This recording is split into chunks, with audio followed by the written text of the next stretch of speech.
On today's podcast, uneducated folks giving opinions on things they're not really qualified for. And I think it's a lot in the security industry, especially with the DIY market the way it is now. And folks have access to information, not always the right information.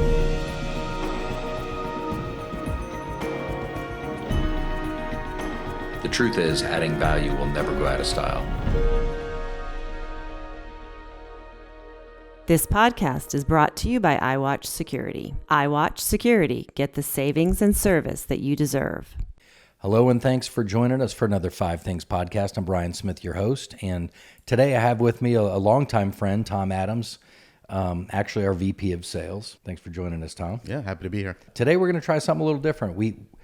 I've never done a podcast talking about security, which is what I've done for about 25 years. And when I say security, camera systems, security systems, protecting your home, your business, your employees, things like that. So, part of what inspired Tom and I to do this today is we see a lot of things. Obviously, if you're a health trainer, you probably see all kinds of stuff out there that's just nuts. If you're a financial planner, you probably see all kinds of stuff out there that's nuts. If you're a doctor, you probably see all kinds of stuff out there. We're no different. I've been doing this 25 years. And Tom and I will joke about this. We'll see a Facebook post, what do you think about ABC? And you see all these consumers, well-intentioned, I'm sure, but they're posting this and they're posting that. And I just look at it like, God, this is a disaster. These people have no idea what they have, really. Correct, yeah. And I know you see the same thing. And I think you see that across all industries online, right? Uneducated folks giving opinions on things they're not really qualified for. And I think it's a lot in the security industry, especially with the DIY market the way it is now. And folks have access to information, not always the right information. And before we go into that, I do want to kind of introduce you a little bit. Tom, you've been with the company for 7 years. 7 years now. We originally met networking. Correct. Back in 2007, 2008, somewhere in that range. And you were a VP of sales for a painting company. Correct. And long story short is you were looking to make some changes, and we knew each other, and we decided to partner up, and because I knew what a great ethical salesperson you were, and ambitious and accountable, all those successful principles. Yeah. And so we found a way to work together. And the one thing I do want to bring up, once we find out a little bit more about you, is the first thing that I said to you when we got in the security industry. I want to definitely talk about that. But where are you from originally? New York originally. Okay. Came down here in 2006 and been in the painting business just over 20 years before we got together to get into the security.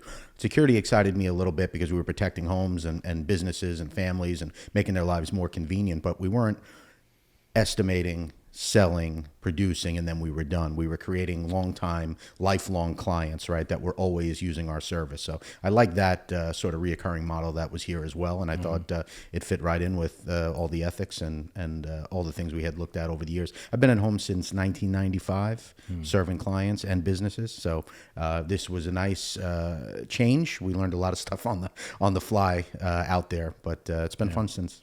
So you've been doing sales almost 30 years. Yeah. You're getting old. It crept on me pretty quick. It does. So dad as well, got a couple kids? Yes. So I got two kids, 15 and 10. We're going through all the sports and all the fun stuff parents at this age go through. It's a lot, yeah. Yeah, man. So that being said, you get into the security industry. What's something that what's something that's been a big surprise for you? I'm throwing some curveballs at you. Yeah, actually at first I started researching the heck out of security companies, security. I was actually a little bit nervous. What I had come from was a chemically complex chemical we were putting on buildings and homes, right? And we were worried about how long it was going to last. Now we were really dealing with people's lives and their businesses and their livelihood, and we were protecting them.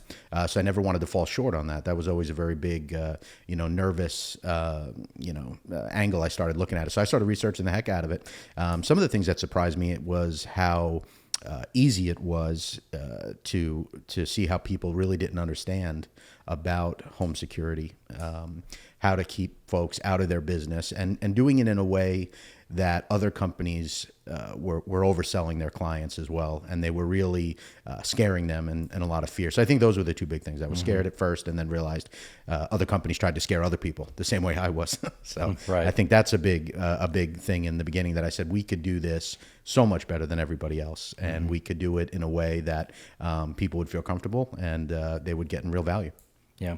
And one of the things Tom and I talked about before we got on here is how transparent we want to be, because Tom and I will have a conversation about security. There are things we will talk about to each other that we would never say to a prospective client, for example. I might say it to a friend busting his chops, Right. because I think he knows my heart. But, people buy on emotion, and generally speaking, they buy on emotion. And I think our industry is kind of easy to prey on emotion, especially after bad circumstances, which happens a lot. Even if you're in Cary, North Carolina, or Raleigh or North Raleigh, like we've been in all the neighborhoods. There's bad things that happen everywhere. But coming back to the point, it's easy to sell on emotion and get people scared about things. I've never taken that approach in 25 years. I know you don't take that approach. No. But we kind of started this podcast talking about how transparent do we actually want to be. And I feel like this is my opportunity to talk very openly about security, because, there are things I'm never going to say to a prospective customer if I'm in their house. There are stories that I've experienced being in this industry that I'm not going to talk about. So here's your warning if you're listening to this. We're going to be transparent. I'm going to talk about anything and everything that I've experienced in sales, being in the security industry. And if you don't like that, just go ahead and turn it off. I'm not trying to scare people into buying anything. I'm just giving you raw information. You can do with that what you want. So one of the reasons why I kind of lay that foundation is because the first conversation I ever had when Tom and I started training is I went through an actual scenario. You want to tell the story, or you want me to tell? I'll let you tell it. Tom's coming from a painting world, and I told Tom, I said, well, there's some things you got to know. So I went through this experience, and this was in, I'm going to say, North Raleigh, Wake Forest area, and again, nice area. And I showed up to the appointment. I don't recall how the appointment had come in. They called us or something. And I show up and I'm talking to the people. And in sales, one of the things you want to do is you want to build rapport. You're trying to get them to know, like, and trust. Do they have kids? I got kids. Are they prior military? I'm prior military. Do they like baseball or whatever? I'm trying to find some common ground to build rapport. That's a good sales tactic. Everybody knows that. And this one customer, I sat down, husband and wife. The guy had his arms crossed, a little bit pickle-lipped. And so I'm sitting there talking to him, and I can't get anything going. I can't build any rapport, like this and that. So I start mirroring the body language, which is a good sales tactic. I cross my arms just like that. I start talking to him. And long story short is I end up putting together a presentation. I gave him a couple different options, and here's your starting point A, starting point B. What are your thoughts? What do you think? And which option? The choice closed. Which option works best for you? And the husband looked at the wife, and I'll never forget this. The husband looked at the wife, and they had that moment where the husband and wife are talking with their eyes. If you've been in sales and you've been in homes, that they're sitting there having a full conversation. And so they kind of did this, and he goes, Brian, everything you're saying sounds great. We're going to go with you, and I think it would be this. He said, but let me tell you why you're here. He said, our daughter got raped yesterday. She came home from school, and there was someone in the home, and that's what happened. And, of course, my gut drops. I almost teared up for the client, because you're sitting there talking to him, and I just, oh, my God, guys, I'm so sorry. You just immediately move to empathy if you got any soul. And, at that point, it's just about, wow, I just want to serve these people the best I can. And but I told Tom that early on. We never know what we're going into. And when I talk about security to people, and that's how I'm going to talk about it here, I'm coming from a foundation of I've been behind lots of bad scenarios like that. So you just get a different sense of confidence, and you could call it attitude, you could call it cockiness, but there's a different level of conviction that I might be bringing to the table than some guy who likes his Arlo cameras on Facebook. We're talking about it from a very serious level. And so I know you've experienced some stuff like that over 7 years as well. Yeah, and it takes your breath away every time, right? Even just a traditional break-in, right? It kind of breaks the sanctity of the home, right? Yeah. Even if nothing valuable was taken, somebody coming in or breaking in is a terrible scenario. So yeah, we've been through a few of them. The biggest ones that I think that are when there's kids involved, right? Yeah. Kids come home and they see it, or kids come home and they see it before their parents do, right? They run from the car and they're running in the house, those kind of things. Yeah. But that always kind of tugs at the heartstrings for sure. And the other side of it is there are success stories. Renaissance Park in Cary, this is a not too distant one. And I guess this one sticks out to me because this customer, I answered the phone. This was early on in iWatch Security. Like I was the answering service, Right. And so when you're building a company, you wear all the hats. But I remember this guy in particular. He called in and his insurance company was making him get an alarm system. That's the only reason he was doing it. And so I went out and I met with him and we did kind of bare bones and this and that. And I really encouraged him to spend a little bit extra and get a monitored smoke detector. Yes, I remember that. Yeah. So, and then about 3 or 4 years later, he called up and he said, "Hey, Brian, I just wanted to let you know the Cary Fire Department just left the house. That monitored smoke detector saved our house.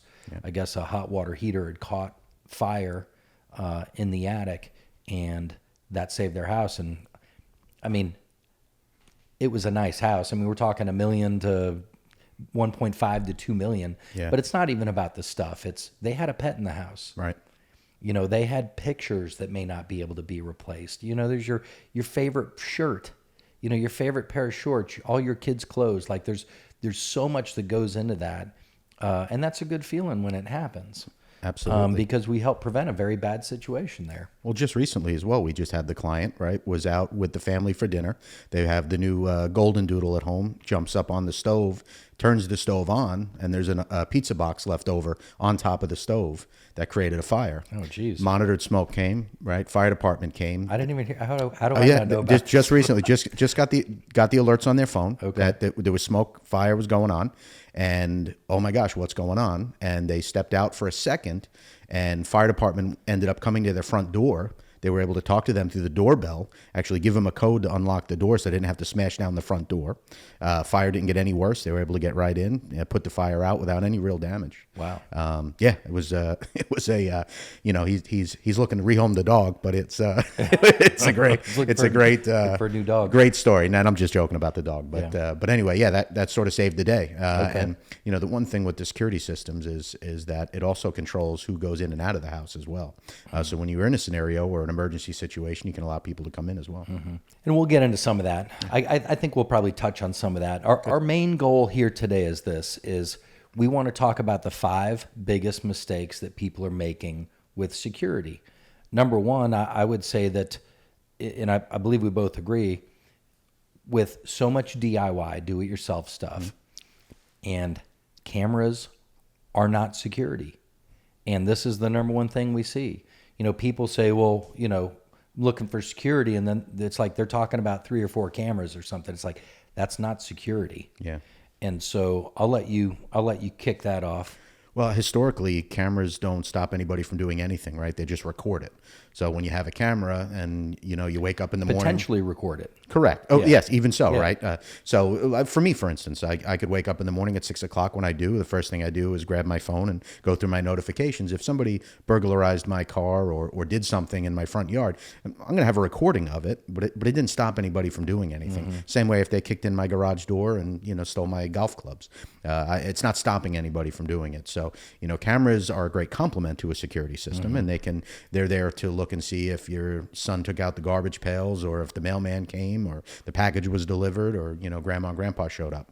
But when it comes to security, they're there to document for sure.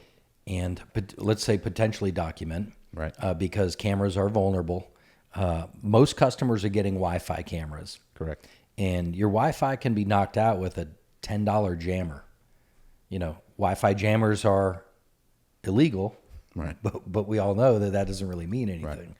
You know, so the way I've always said it is this, is that I don't want the cops having a video of how I got killed. Right. You know, it was a guy with a hat and a mask on. Great job. Cops aren't going to be able to do anything with that. Sure. You know, I need noise.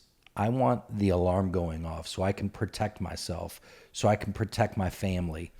I want a siren going off to maybe scare him away from the property. I'm a big 2A advocate. I'm prior military and I own a security company. So, Right. you know, of course I'm a believer in guns. But the last thing I want to do is shoot somebody. Right. You know, I'd rather scare them off. And the gun is there for an extra layer that if I do have to defend myself or my family, I've got something to help myself until the authorities show up. And, you know, but being waken up and having that 3, 4, 5 seconds response time is everything to me. And I actually get a little uncomfortable when I travel, to be honest, if I Airbnb or this and that. I don't sleep as well. I really don't. And, you know, because I may not have that response time. But so cameras potentially document something. It might document something that's completely meaningless. You know, it's a male, most likely, with a hat and a mask on, and he's wearing all black. Well, you know, the cops are not going to do anything with that. And neither are you, really. Wi-Fi jammers, Wi-Fi cameras are easily knocked off your Wi-Fi. That also comes back to, I don't want to jump into, I guess we're kind of jumping into number 2, which is vulnerabilities. Right. But I guess cameras, to touch on that as well, you know, someone might have a doorbell camera. Well, what if they come in the back door, which is what they normally do? You know, what if your internet goes out? What if your power goes out? You've got all of these potential issues, and even if it works perfectly, it still might not do anything for you. Correct. Generally speaking, you've got cameras, you've got CCTV, Right. which is going to be more expensive because we're running wires everywhere to the cameras. Yeah. But at least you don't have Wi-Fi concerns there. Correct. But you could still knock out the internet. But in that situation, you'd have documentation on your hard drive in the house. Correct. But again, it's a lot more expensive, and labor's very expensive. Yep. You know, for us to put a guy at a house, it cost us like, I don't know, I mean, it obviously depends where, but I'd say $80 to $90. We don't have the luxury of ripping out walls and running wires, right? So in an occupied home, we got to get creative how we hide that wire, which means a lot more time, a lot more labor, but definitely a much more robust system without the Wi-Fi component to it, Right. For sure. Now we'll say we'll go ahead and talk about. We're not going to talk about every option under the sun today because there's probably tens of thousands of cameras. You know, I'll have. I'm sure you get this too. People reach. What do you think about this? What do you think about this camera system off? Like I don't know. I don't know some camera off Amazon or something like. I don't know. We don't bench test all these things. Right. We know what ours does, and we know what, generally speaking, a lot of the industry does. But security is much more than cameras. It's waking you up if you're not there. It's potentially scaring somebody off. They pry open that back window or back door, the siren goes off immediately. There's a good chance that's going to help deter them, and they're going to hopefully scoot out of there. They know that you could be alerted. The other thing is you can actually have your security system, which is what we recommend for number 1. You can have that integrated with your lights and a handful of other things. And I guess we'll come back to that towards the end. Yeah. But so cameras are not security. If you want to protect your property, we actually had a customer, I'll mention this. We had a business customer, longtime friend. They had cameras that they installed themselves a long time ago. They've had problems with it. They call us up and ask us to come monkey around with their cameras that they installed. We tell you, no, we're not going to come out there and fix all these problems with your cheap DIY stuff. You know, we're not going to deal with that. But then they had a break-in. You know who I'm talking about, probably. I think so. Garner or Clayton. Right. Any case, they had a bunch of stuff stolen out of the property. But it happened late at night when everybody's asleep. They caught it on camera. The cameras aren't doing any good. The restaurant, you don't know Yes. what I'm talking about? Yes. Okay, yeah. Took me a minute there. Yeah. So, ultimately they ended up getting security, Right. but that's after they had this big breach and their cameras did no good. Yeah. And so we can't emphasize enough. Cameras are not security. If you want to protect your home and your business, the first thing you do is monitored security system, sensors, motion detectors, glass break sensors. That's the first step. Cameras complement that. So that's number one. Number two, unless you had anything else to add to one. No, I think we nailed it there. Yeah. Number two is vulnerability. You want to tee off? I feel like I've been yapping the whole time. Which is okay, right? And a lot more years in the industry than me. But when it comes to a lot of the DIY, right, and vulnerability, there is a lot. We talked about, jamming frequencies, right? You can go buy a very cheap, Wi-Fi jamming. yeah, very cheap, very inexpensive, and you can lock out somebody's system, right, very easily. People see the sign out front. They know what type of system you have. Nothing's encrypted. They know that frequency, and next thing you know, that they're able to disable the security system. So that's one of the major breaches with it. Folks, we're professionals, and our guys have been doing it for years, right? It takes us half a day minimum to install a security system. I'm sure homeowners aren't installing it the same way, right? So there's lots of vulnerabilities, and even just how things are installed and how they're going to work. But ultimate vulnerability of people being able to disable that system, I think, is the biggest concern that I have or I see in the DIY. Yeah, if we're talking DIY specifically, first off, your installer sucks. They have no experience because you're doing it yourself. Right. Coming back to the Wi-Fi, even if you have security, that there are DIY security systems that their monthly is less because it's connected to the Wi-Fi. Correct.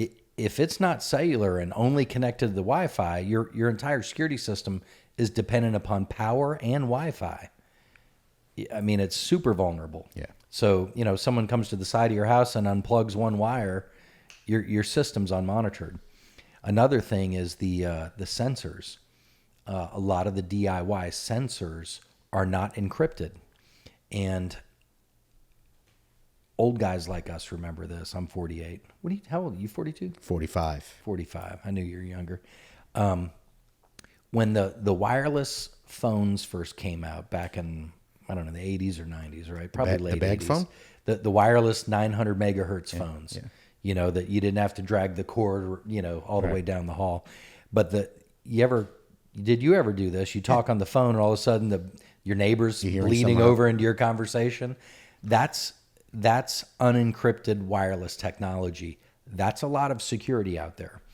And so I'm sure you guys have seen this. If you're watching this, a garage door, you open your garage door and somebody's got a little thing to catch your signals. Right. And so you leave and they open up your garage door. That's because the garage door is unencrypted signals, wireless signals. So there are a lot of DIY, specifically security parts. I don't even like saying security companies because it's not. Right. But systems out there that ultimately they're using unencrypted technology. Two videos I want to point out. The first one is, I don't want to say any companies, but there's the lock-picking lawyer did a video. Well, I guess I'll say it. I'm not disparaging them. But there's a video, lock-picking lawyer did a video on Simply Safe, one of the many companies out there, and talking about how they can defeat their sensors with a $2 part from Amazon. $2 to defeat your alarm system.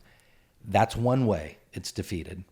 I've actually got that same company. I've actually did a YouTube video years ago. Right. And this is another way. And here's the other thing. There's a lot of big security companies that you would be surprised their systems are pretty easily defeated. And I'm basically just asking the guy on the phone questions, and he basically admits, well, that would defeat the system if you did that.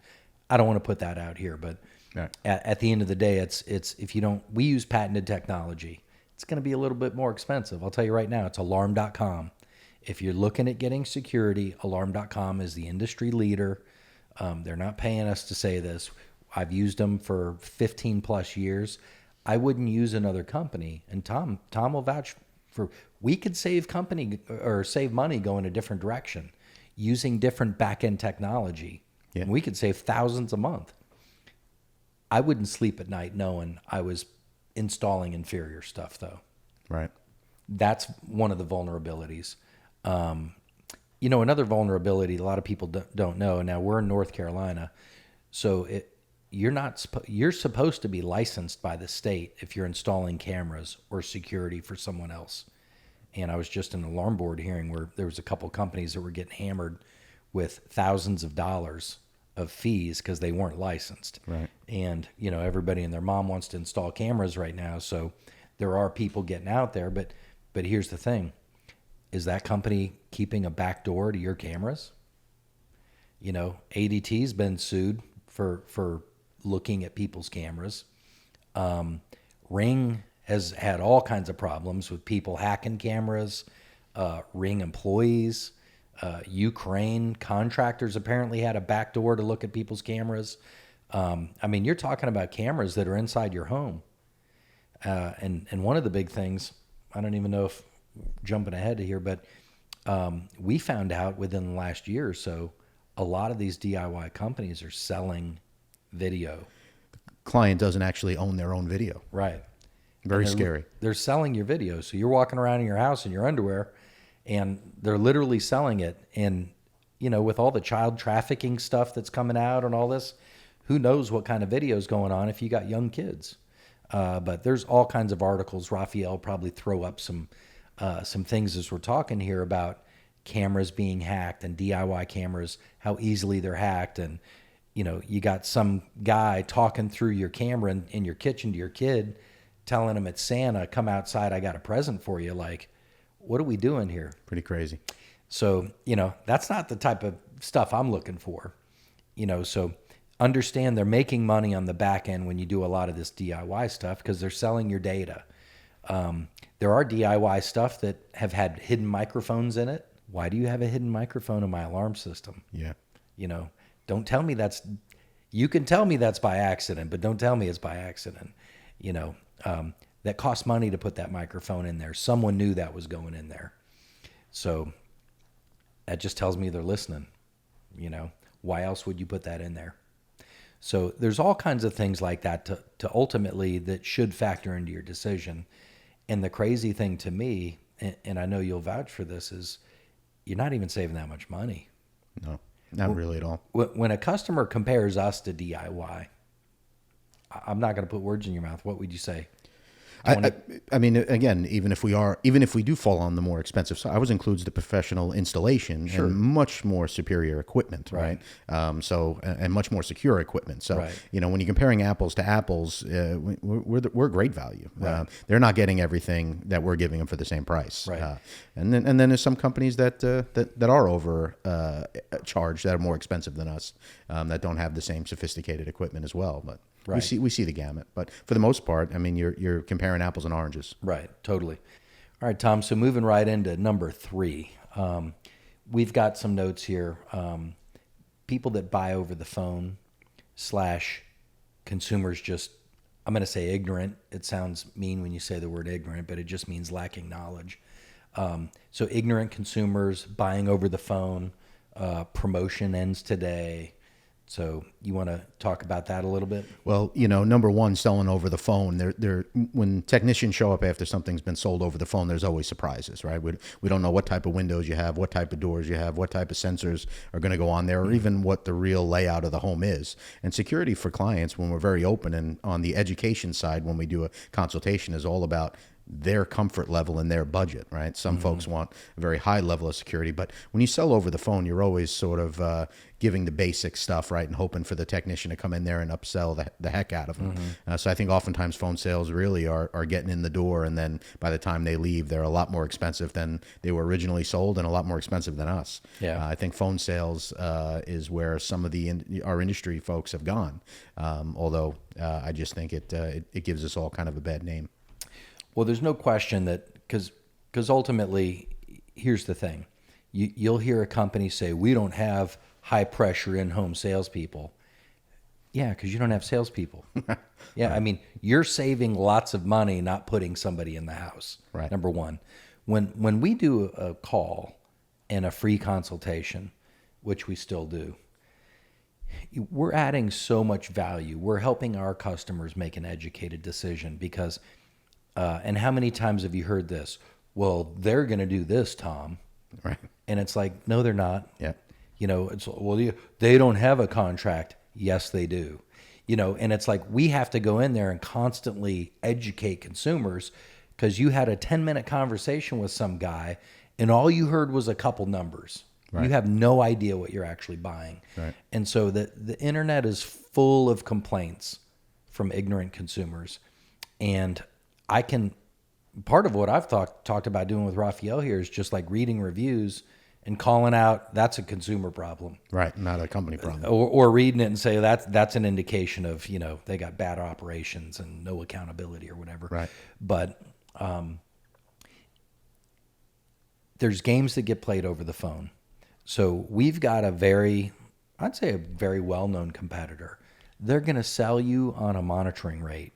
They're going to sell you on a bunch of stuff, knowing you're not going to have that monitoring rate. Right.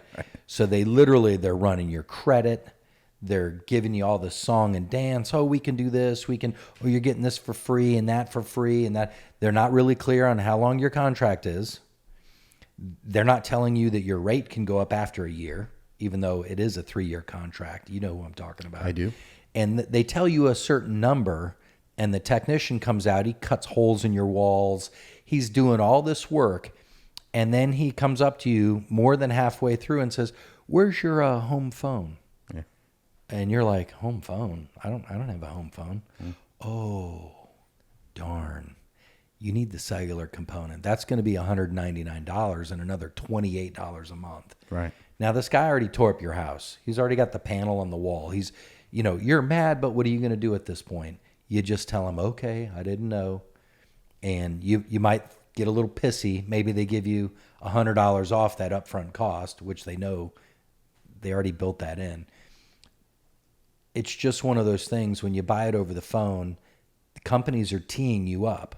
They know you're buying on price, and so they give you a low price with a system designed to take advantage of you after the fact.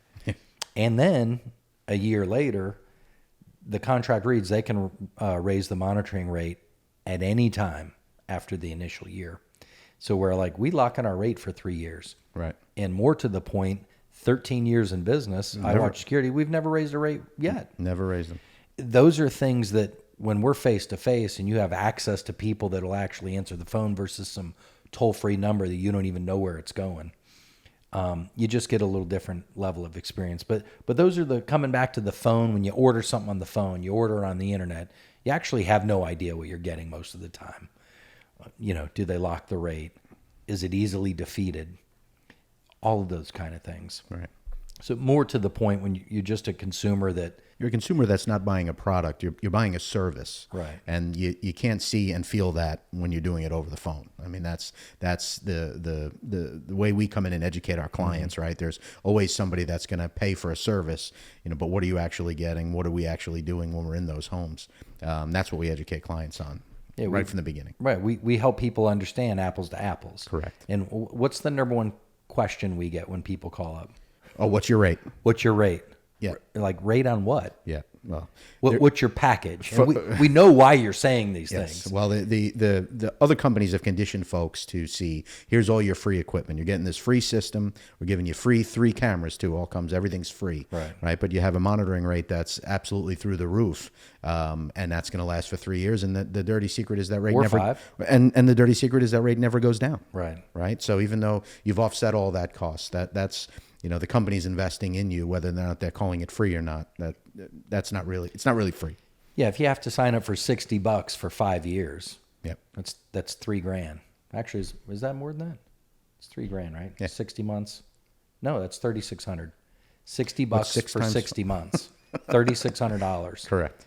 Nothing's free. Right. You're signing a contract. Yeah. So that being said, when you talk to someone, I would say a good local company. Let's say you're listening to this in Idaho. We don't service Idaho. Right. But when you talk to a good local company, they'll give you the breakdown of help you get educated, make an educated decision. Another big thing is, which I would say is number 4, is looking at reviews for companies, and then large versus small companies. And the one thing I'll say right out of the gate is you have things like Trustpilot or Google reviews. There's a lot of things to do that we can do as a company to manipulate those reviews. You're not really manipulating Yelp. Right. So you want to talk about some of that? Well, I'm a big fan of reviews, right? And just like you mentioned before, you can read through and sometimes know if that's a company problem, that's an employee problem, or a consumer problem, right? I do a lot of the same when it comes to even eating out in a restaurant, right? I do like Yelp. A lot of our clients that are relocating to our area that don't know the lay of the land, they're typically using Yelp and finding us. But when it comes to Yelp, you could speak better than me on how to manipulate the reviews on Yelp. I know a lot of companies do the manipulation when it comes to Google, and they get them kind of on this automatic. If you had a bad experience, it goes to me. A good experience, it goes to the. Yeah, I'll go ahead and explain that real quick. So, as a business owner, we've got access to tools. So let's say you had our security system installed. You get a text, and it's, were you happy with, your experience? Click 5 stars, 1 star, basically 1 to 5. If you click 5, it takes you through to Google reviews and or Facebook page. If you click 4 or less, it gives you a place to leave some comments. So it essentially captures your negativity before it hits the internet. Right. So it's a great tool. I'm not saying a company's bad for using that. Right. What I am saying is that it helps you increase your Google reviews, the volume, and it helps you eliminate some of the negativity. With Yelp, and by the way, anybody can leave a Google review. We've got one of our 1-star reviews. We have no idea who it is. Wasn't even a client. We don't even have a phone call under that name. Yeah. So, this person created an account, left one review. I'm waiting for a hostage call to come in, like, give me $50 and I'll take it down or something. So who knows what's going on. Right. But, as a business owner, I reply to that. You're not a client, this and that. But it took us from a 5-star company to a 4.9 company. Yeah. And that's aggravating when we work as hard as we do. Anyway, coming back to Yelp, the downside to Yelp is they filter a ton of reviews. We've got like 40 or 50 reviews that are authentic that are filtered. I do believe that's because if you stop paying Yelp or you don't pay them, I think they strong arm you a little bit. But to be able to leave a Yelp review, you usually have to have some friends on Yelp. You have to have multiple reviews. You have to log in semi-regularly. Like, at least there's some criteria to validate you're actually a real person. Right. But again, as a business owner, there's only so much we can do. We've got a 1-star review from someone who never even got a price from us. They did call. Yeah. And they were, quite frankly, a moron. They had, you give me a price on what I need. Okay, what do you need? Right. Well, I need 8 windows, blah, blah, blah. What kind of panel do you need? I don't know. What do you recommend? I don't know. Yeah. I don't know what to recommend. We've got multiple panels. That's why we want an appointment. Somebody trying to dictate how we should be doing sales. Yeah. And that's literally, we've told customers that we do business the way we do business. Right. That's why we're a highly rated company. If you want to shortcut the process, that's fine. There's companies that'll do that. You're not our customer. Right. And that lady didn't like that response. She hated that response. She wanted our prices. And to be honest, I actually believe that was just someone secret shopping us for a security company. Yeah. So they had no interest in setting an appointment or actually getting information. They just wanted prices based on equipment. Usually that's a competitor. Yeah. So anyway, why are you bringing this negative stuff up? But the things we deal with. But so looking at the reviews, Yelp, Facebook, here's the other thing. A lot of these DIY companies, they don't have Google reviews. No Google reviews. I guess I could say this. ADT, Yeah.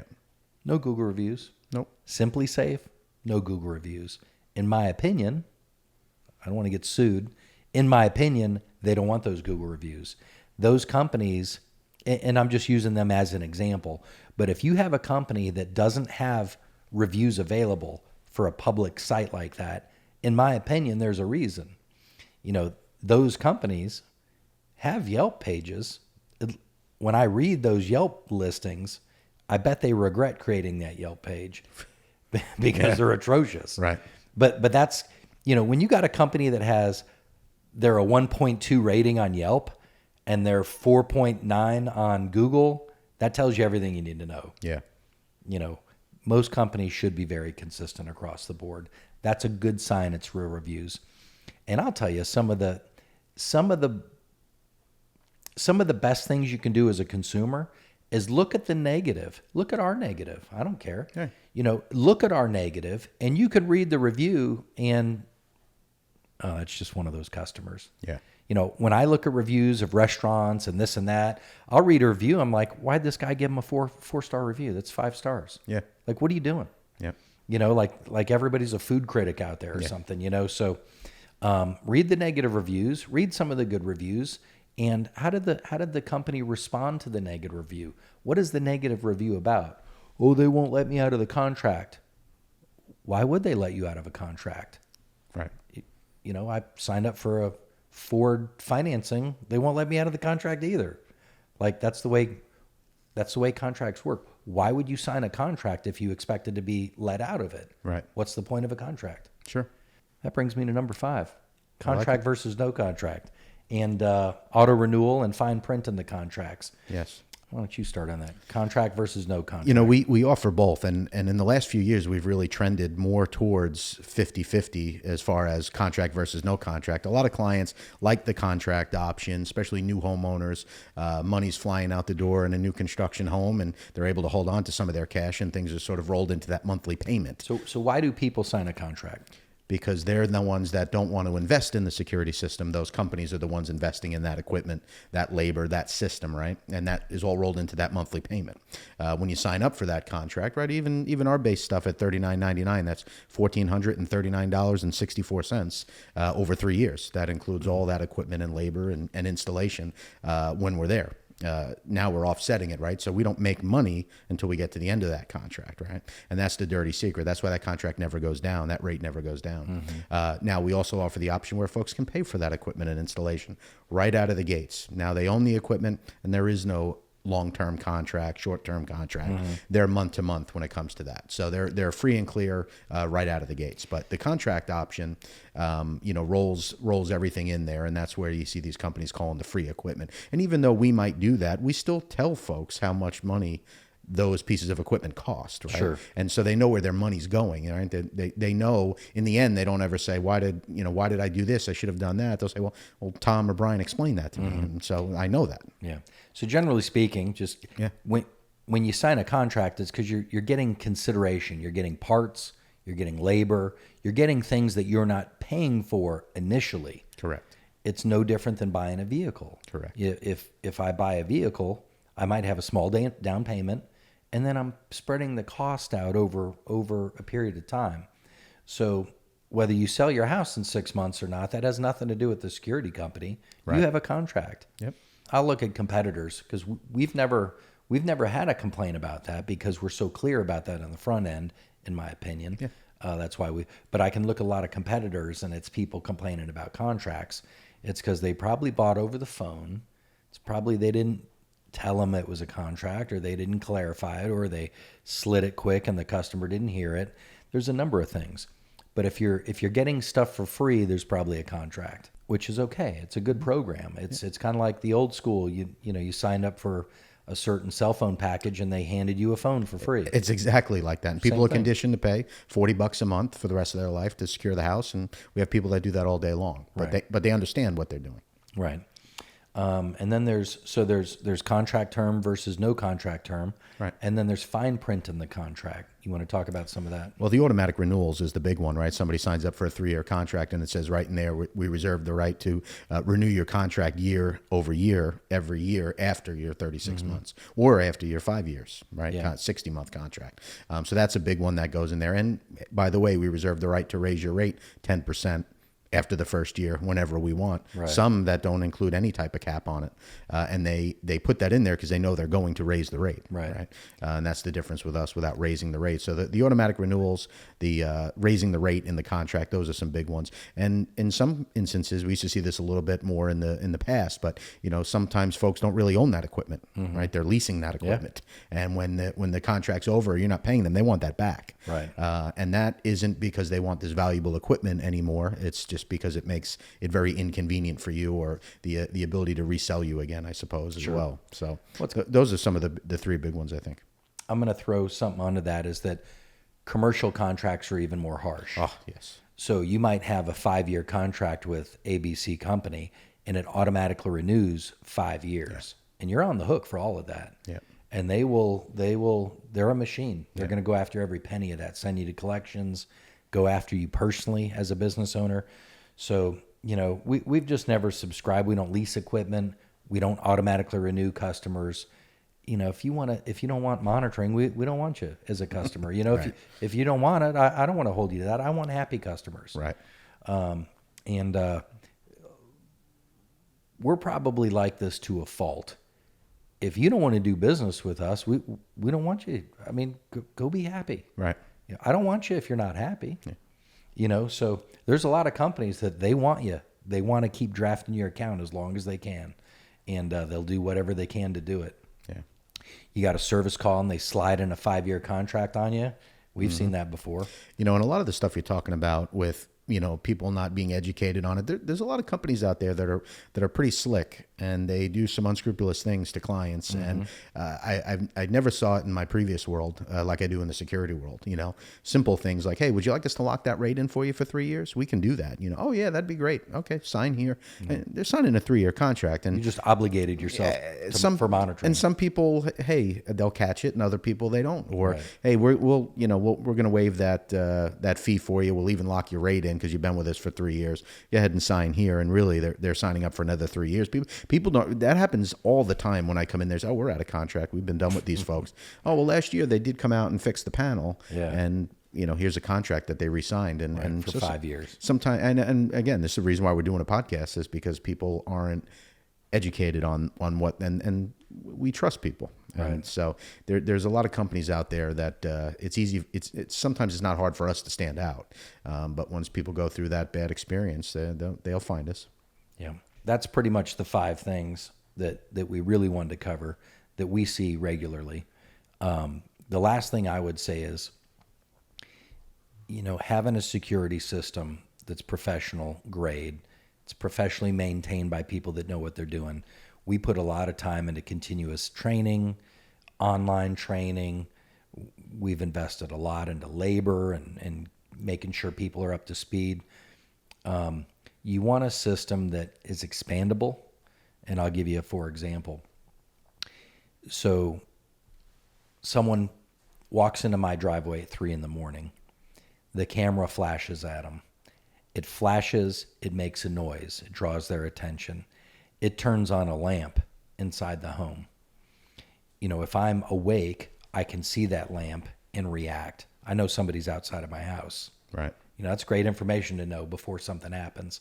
The other thing is, if someone's walking in your driveway, the camera flashes at them, it's making all this noise, and then lights are turning on inside. That guy in the driveway doesn't know if someone's in there grabbing a shotgun. Right. There's a good chance he's just going to scoot on out of there and find that dark house with that cheap DIY stuff. Use a little Wi-Fi jammer, knock it out. Right. And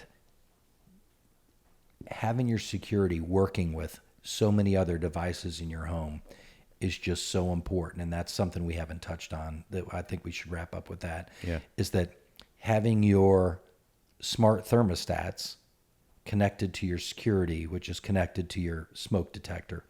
So if your home detects smoke, it tells the system to call out the fire department, alert you, and so forth. But it can also turn off your air conditioner so you're not pumping in fresh oxygen to that fire. When you have all of your devices working together, it's much better. You get a lot more value from it. And one of those devices working with another device could be the difference between saving somebody's life in the home. Yeah. You know, having CO detection, making noise while just your dog's home and the CO detector's going off because there's a CO problem, versus having a monitored CO and you can get the cops there, get the fire department there, you know, call your neighbor, get them over there, open that door up, air it out, make sure your dog is safe. That's the difference between, you know, your dog living and your dog maybe not living. Yeah.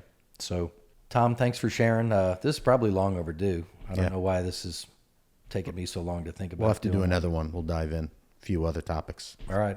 We'll do a deep dive on some stuff. So other than that, hope you got some value out of this. Feel free to leave some comments. I will keep an eye out for those and can reply.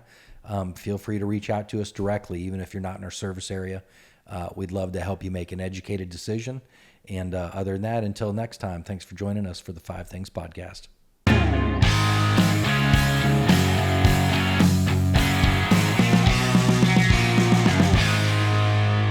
Hello, this is Brian Smith, and thank you for watching. Please subscribe for more valuable content.